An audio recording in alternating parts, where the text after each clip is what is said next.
istorya kung saan ako lumaki, sa makasaysayang bayan ng Cavite. Dito marami ang mga katulad ko, lahi matatapang at dugong matatalino. Ito ang istorya kung saan ako lumaki, sa makasaysayang bayan ng Cavite.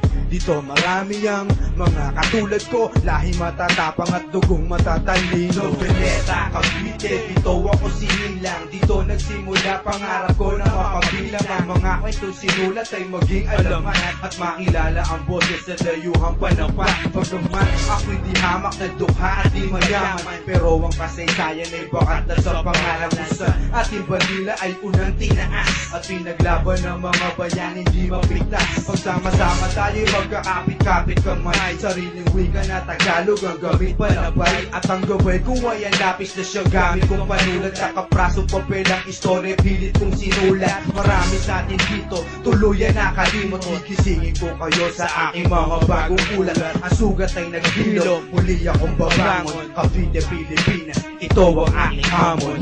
Ito ang istorya kung saan ako lumaki, sa makasaysayang bayan ng Cavite. Dito marami ang mga katulad ko, lahi matatapang at dugong matatalino. Ito ang istorya kung saan ako lumaki, sa makasaysayang bayan ng Cavite. Dito marami ang mga katulad ko, lahi matatapang at dugong matatalino. Dasma, Imus, Bako or Silang.